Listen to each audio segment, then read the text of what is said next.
What's going on, everybody? Welcome back to GmiasWorld. And oh my goodness, Week 9, Thursday Night Football, Niners, Cardinals.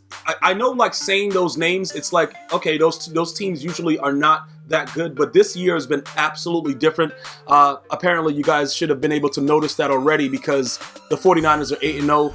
They're feeling themselves. You know, the 49er fans are going crazy, and it's well-deserved, man, because when you look at everything that transpired, remember, when Richard Sherman, he was injured, the whole fallout with Seattle, and he chose to go to the Niners, many people thought that he just did it to be vindictive. Like, he wants to play the Seattle Seahawks, the team is not going to be able to compete against them, et cetera, et cetera. NFC West, all that crap.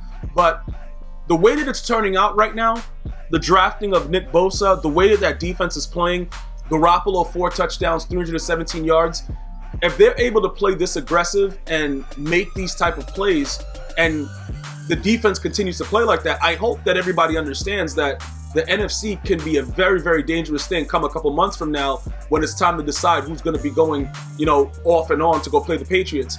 I'm assuming it's going to be the Patriots right now. I'm not sure, but just based on the way that it is, I agree with many of what you guys have been saying. The Patriots have not been fully tested yet, but just based on experience and knowing what Bill Belichick is going to, put together for any offense that they're going to face, I believe that we can, realistically say that the Patriots are going to be someplace around there playing around.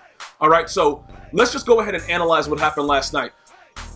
Kyler Murray comes out, they go down the field, they score, okay? Looking at that, it's like, oh my God, what is going on? Because the Niners defense is so good. I keep trying to tell people, good defenses are fine, but every opponent is different, and everybody game plans, everybody tries to come up with different ways of dissecting that defense, and that offense, I'm telling you right now, Kyler Murray right now, if they give him some offensive weapons, like Larry Fitzgerald is 97 years old, but he needs some other weapons that are decent, receivers.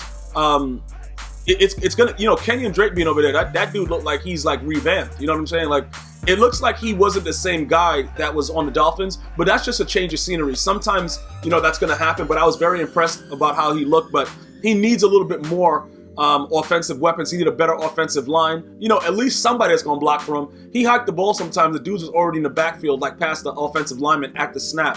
You're not gonna, and that's not only because the 49er defense is that good. It's just because the Arizona Cardinals, their offensive line is just not that good. But getting back to the whole gist of the overall game, I was very impressed with the Cardinals. I think it's something about Kyler Murray. Like, you see him walk out on the field and you're like, that dude is mad tiny. Like, what's going on? But you can visibly see that he's extremely talented. And that's what I like about it. Like, the NFL, when you look at like the old school way, the prototype of the quarterbacks, it's completely changed. Because years ago, they wouldn't have taken a chance on Kyler Murray with his height, the stature, and everything like that. But because of the way that the league has changed, it's given so many more people an opportunity to go out there and show what they got. Now, that being said, it's but so much he can do when nobody is blocking for him and nobody is making an attempt to try to figure out like what's going on. You know what I'm saying? Like, it's just really, really wild the way that they were trying to battle in this game, and you just knew that the Niners was going to be able to do whatever they wanted, not only because Garoppolo was playing out of his mind, but you knew the defense was going to be able to get the stops that they needed simply because they were just outmatched.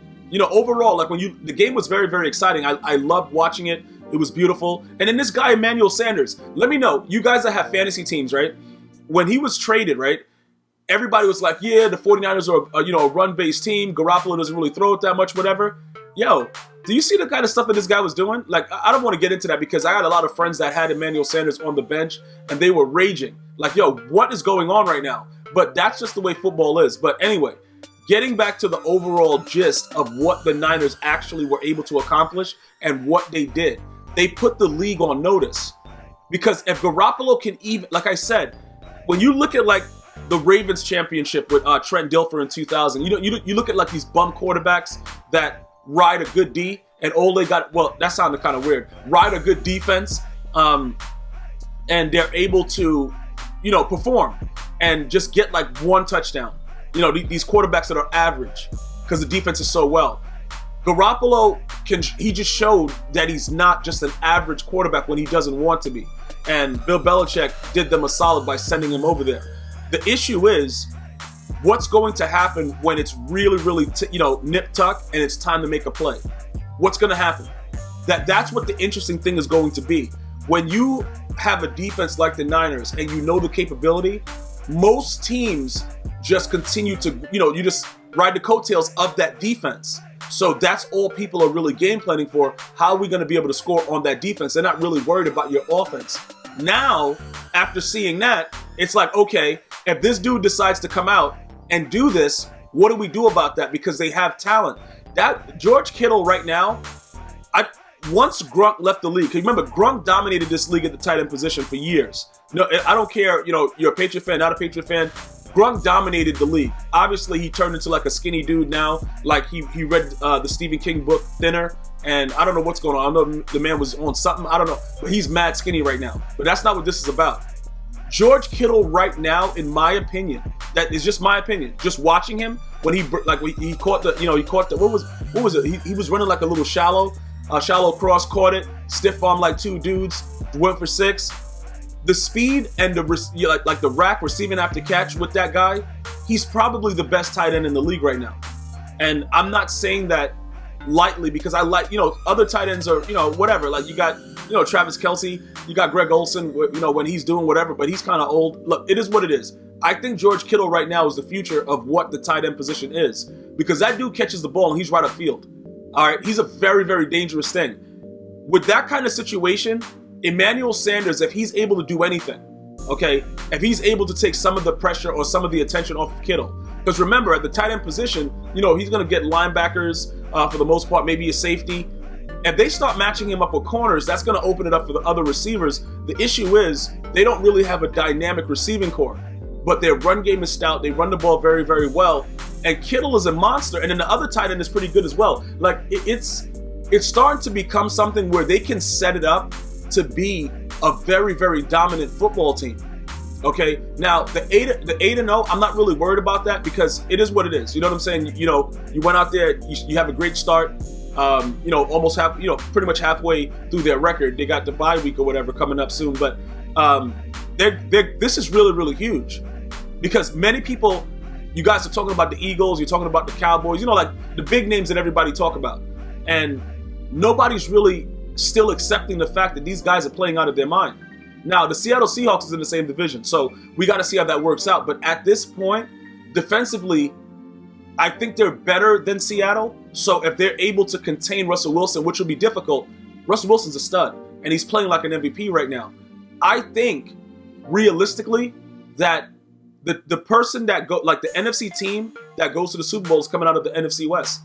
Now, it's either the 49ers or the Seahawks. Now, that seems weird with me saying that right now, but I've been watching these weeks of football, and this is what I've seen. I've seen both of these teams. I've seen the Seattle Seahawks make plays that I didn't see other teams make in the NFC. And I've seen the Niners just do whatever they want, regardless of the climate, the team that they're playing, and everything like that. So that's what I feel right now, that it's going to be coming out of the NFC West. All right? The East looks like trash. The North, the Vikings, maybe. You know what I'm saying? The Bears has been very, very disappointing. And in the South, I don't know what they're doing. You know what I'm saying? Like the Bucks and these guys, you guys are going, the Saints. All right, I got to give the Saints some credit. I got to give the Saints some luck because you guys going to start raging at me. Bro, the 504, bro, Drew Brees. All right, I got you guys. I got you Saint fans, man. You New Orleans guys, you guys are wild. But I have to lean right now towards the NFC West. I will be shocked if the 49ers choke because they're probably going to get a bye, obviously. I would be shocked if they choke in the playoffs because they're so hungry. And I think Richard Sherman has a lot to do with that drive because he's extremely still disgusted with the Seattle Seahawks and everybody else that just gave up on him or whatever. And he's playing pretty well also. Not as much singular man-to-man. I saw a lot of different disguised coverages last night, but I think he's a motivator for this team. So I don't think that it's hype. I think that these guys are really good. I think they can, make some noise. And I'm just excited to see what happens in the long run, man. It was a very, very entertaining game for Thursday Night Football. Usually we don't get that lucky, but I enjoyed this entire game from start to finish. And I'm very, very excited to see what happens going forward. And that's not a knock on the Cardinals because I think they're only going to get better. And I believe that they made the right choice drafting Kyler Murray #1. Let me know what your thoughts and comments are about Week 9 starting off. And I'll get back to you guys as soon as possible. You guys enjoy your day. Have a good one. One love, y'all.